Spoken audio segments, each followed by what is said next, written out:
नमस्कार दर्शक बंधु आपण मानक आम चैनल क्रिएटिव लाइफ को बहुत बहुत स्वागत करुछि। दर्शक बंधु चलंतु आजिर कहानी सुनिबा। आजिर कहानीर नाम हेउछि ज्ञानी राजा। सुकांती राज्य रे धर्मसेन बोली जड़े राजा शासन करुथिले। से खूब प्रतिपत्तिशाली थिले, किंतु से सबुबेले तांकर राज्यवासी मानक पई व्यस्त रहुथिले।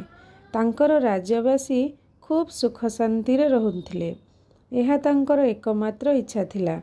से धर्म को विश्वास करुथिले मध्य से कर्म द्वारा सबु किछि लाभ करि हेबो बोली तांकर दृढ़ विश्वास थाए। तथापि से परिश्रम करिबा सत्वे तांकर राज्यवासी माने विशेष सुखी होई पारु नथंती। एथिपाई राजा सबुबेले चिंतामग्न रहुथांती। से निजे खूब भावप्रवण हेई चिंता करुथिले जे जहा कार्य करुछंती से समस्त तांकर कर्तव्य अनुसार करि चलिछंती। तांकर धारणा थाए जे कर्तव्यर सठिक संपादन ही धर्मर कार्य। तथापि कार्य अत्यधिक डूबी रहिबा सत्वे तांकर राज्यवासी काहींकी सुख पाई पारु नाहंती तार प्रकृत असुविधा कौन बाहर करि पारि नथंती। एणु से प्रायतः दुख अनुभव करुथिले। दिने से खूब सकाळु से राज्य रे बुलिबाकू जाइथांती। से बुली जिबा समय रे राज पोशाक बदल रे साधारण बेशरे रहिथांती। से दिन से सेमिति साधारण बेशरे थिबारु से राजा बोले तांको केही चिन्हि पारु नथांती। से जेउ बाट देई बुली जाउथांती सेही बाटरे दुई जण पिला कथा कुहाकुही हेउथांती। जणे पिला आर पिलाटी को कहूथाए जे आम राजा जणे देवतुल्य राजा निश्चय। से निजर राज्य पई एते कार्य करुछंती, हेले से तांकर कार्य रे विशेष सफलता पाउ नहंती। आर पिलाटी कहिला से राज्यवासी मानक पई जेते कार्य करुथिले भी सफलता न पाइबार कारण कौन हेई पारे। प्रथम पिलाटी कहिला एहार कारण एमिति होई पारे जे आम राजा धर्म उपरे विशेष ध्यान देउ नथिबारु से जहा खोजुछंती ताहा बोधुए पाई पारु नाहंती।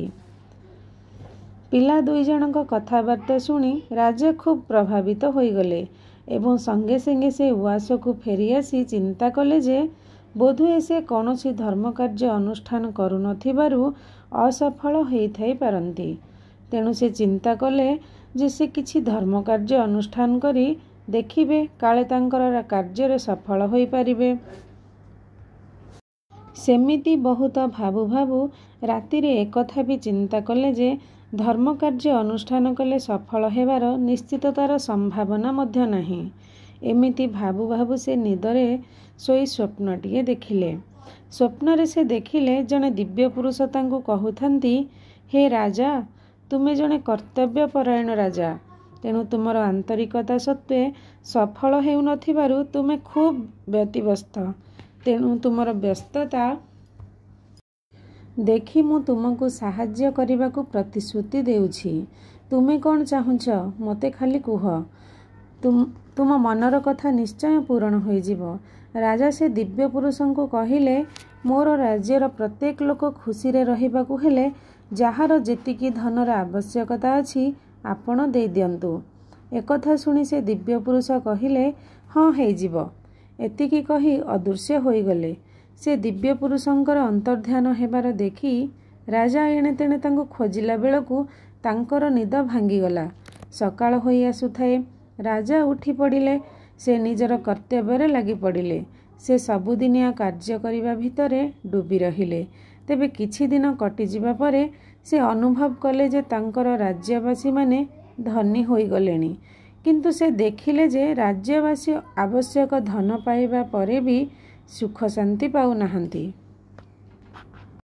से राज्यवासी को अशांति देखी राजा बहुत मन दुख कले, कारण से भाबुथांती जे राजा से ही दिव्य पुरुषों आशीर्वाद पाइबा परे मध्य राज्यवासी माने निज निज भितरे प्रतिद्वंदितारे बुड़ी रहिथिबारु अशांति बढ़ी जाइछि। एमिति किछि दिन कटिबा परे राजा आगठारु आहुरी अधिक दुखरे बुड़ी जाइछन्ति। पुणी दिने रातिरे शोई स्वप्न से दिव्य पुरुषଙ୍କୁ देखि कहिले, हे महात्मन, आपण मोर राज्यवासी मानंकु जे आशीर्वाद देइछंती से आशीर्वाद आपण फेरई नहीं जातु।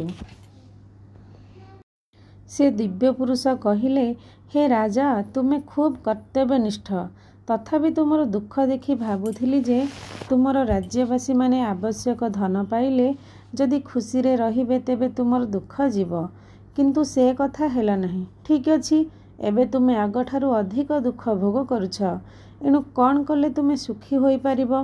राजा कहिले, हे दिव्य पुरुष, आपण मोर राज्यवासी मानकु विद्यादान करंतु।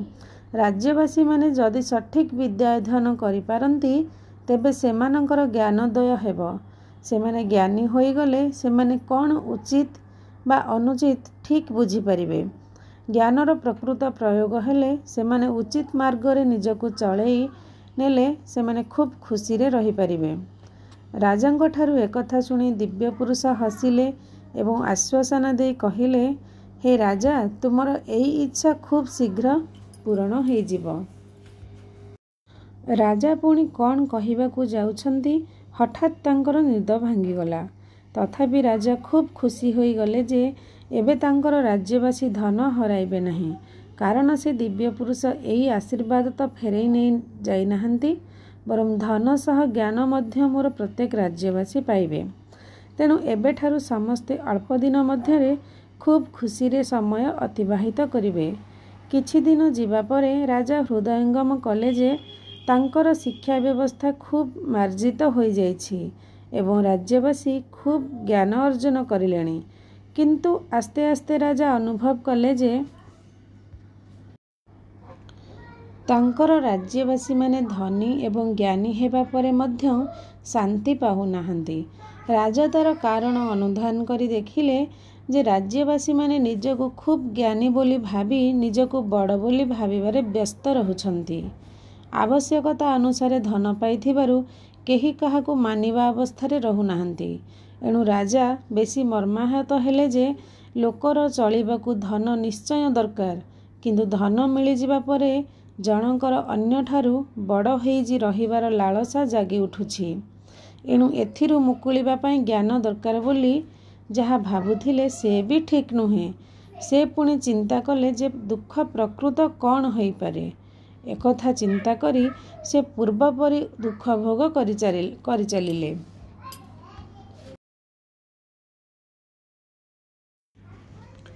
किछि दिन चली जिबा परे राजा स्वप्न रे पुणी से दिव्य पुरुष तांकु कहिले, हे राजा, तुमे एते प्रजावत्सल जे तुम निजर परिवार को केमिति एते हेय ज्ञान करुछ।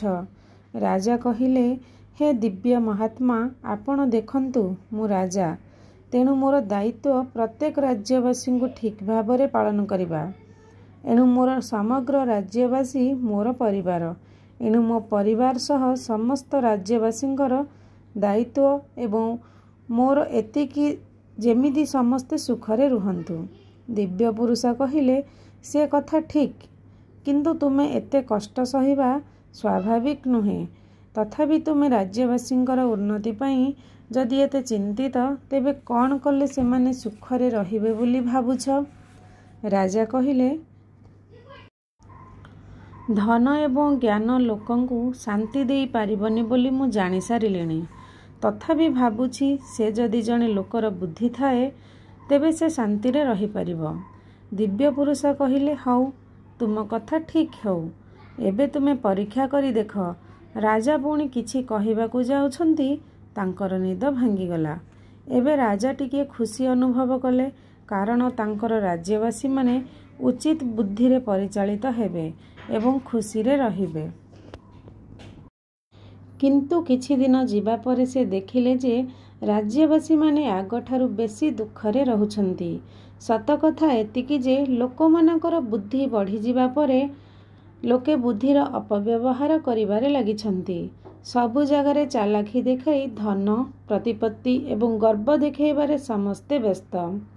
राज्यवासींकर ओलटा अवस्था देखी से निजको घृणा करिबा आरंभ कले, कारण ତାଙ୍କର ସମସ୍ତ ଚେଷ୍ଟା ଏବଂ ବୁଦ୍ଧି ବ୍ୟର୍ଥ ହେବା ପରେ ସେ ଖୁବ୍ ଅନୁତାପ କଲେ।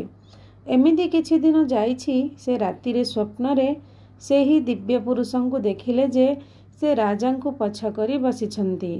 ରାଜା ବୁଲି ପଡ଼ି ତାଙ୍କ ସମ୍ମୁଖକୁ ଯାଇ କହିଲେ, ହେ ଦିବ୍ୟାତ୍ମା, ଆପଣ ଯାହା ଯେତେ ଆଶୀର୍ବାଦ ଦେଇଛନ୍ତି ସେ ସମସ୍ତ ଫେରେଇ ନିଅନ୍ତୁ। ଆପଣଙ୍କର ଆଶୀର୍ବାଦ ପାଇବା ପରେ ମୋର ରାଜ୍ୟବାସୀମାନେ ବେଶୀ ଦୁଃଖକୁ ନିମନ୍ତ୍ରଣ କରିବାରେ ଲାଗିଯାଇଛନ୍ତି ଏବଂ ଅଶାନ୍ତି ଅନୁଭବ କରୁଛନ୍ତି। ଏଣୁ ଆପଣ ଆପଣଙ୍କର ଆଶୀର୍ବାଦ ଫେରେଇ ନେଲେ ମୋର ରାଜ୍ୟବାସୀ ପ୍ରକୃତ ଅବସ୍ଥାକୁ ଫେରିଯିବେ। ଦିବ୍ୟ ପୁରୁଷ କହିଲେ, ସେମିତି ହେଲେ ତୁମେ କ'ଣ କରିବ? ରାଜା କହିଲେ, ମୋର ରାଜ୍ୟବାସୀଙ୍କ ପାଖରେ ଧନ, ଜ୍ଞାନ ବା ବୁଦ୍ଧିର ଆବଶ୍ୟକତା ନାହିଁ। ଏ ସମସ୍ତ ଆଶୀର୍ବାଦ ଫେରିଯିବା ପରେ ରାଜ୍ୟବାସୀମାନେ ପ୍ରକୃତ ଅବସ୍ଥାକୁ ଫେରି ପାଇଲେ ମୁଁ ସେମାନଙ୍କୁ କେବଳ ପରିଶ୍ରମ କରିବାକୁ ପ୍ରବର୍ତ୍ତାଇବି। ଏହାଦ୍ୱାରା ସେମାନେ ଶ୍ରମକୁ ପାଥେୟ କରି ଧନ, ଜ୍ଞାନ ଏବଂ ବୁଦ୍ଧିକୁ କରାୟତ୍ତ କରିପାରିବେ। ଏକଥା ଶୁଣି ଦିବ୍ୟ ପୁରୁଷ କହିଲେ, ରାଜା, ତୁମର ଏହି ଚିନ୍ତାଧାରା ପୂରା ଠିକ୍। ଏବେ ତୁମେ ସେହି କାର୍ଯ୍ୟରେ ଲାଗିଯାଅ। ଏତିକିବେଳେ ରାଜାଙ୍କର ନିଦ ଭାଙ୍ଗିଗଲା। ସେ ଦେଖିଲେ ରାତି ପାହିଯାଇଛି। ତାଙ୍କୁ ଭାରି ଖୁସି ଲାଗିଲା, କାରଣ ସେ ଦିବ୍ୟ ପୁରୁଷଙ୍କୁ ଯାହା କହୁଥିଲେ ସେ କଥା ଖୁବ୍ ଜରୁରୀ। ସେ ରାଜ୍ୟବାସୀମାନଙ୍କୁ ପରିଶ୍ରମୀ କରିବା ଦିଗରେ ଲାଗି ପଡ଼ିଲେ। ଖୁବ୍ କମ୍ ଦିନରେ ଦେଖିଲେ ଯେ ପରିଶ୍ରମୀ ଲୋକେ ଧନ, ବିଦ୍ୟା, ବୁଦ୍ଧି କେବଳ ଶ୍ରମ ମାଧ୍ୟମରେ ଆୟତ୍ତ ସହିତ ରାଜ୍ୟବାସୀ ପ୍ରକୃତ ସୁଖ ଅନୁଭବ କରୁଛନ୍ତି। ଏଣୁ ସେ ଶାନ୍ତିରେ ତାଙ୍କର ରାଜ୍ୟ ଶାସନ କଲେ। ଦର୍ଶକ ବନ୍ଧୁ, ଆଜିର କାହାଣୀଟିକୁ ଏଇଠି ରହିଲି। ନମସ୍କାର। ଜୟ ଜଗନ୍ନାଥ। ପ୍ଲିଜ୍ ମୋ ଚ୍ୟାନେଲକୁ ଲାଇକ୍ କରିବେ, ସେୟାର କରିବେ ଆଣ୍ଡ ସବସ୍କ୍ରାଇବ୍ କରିବେ।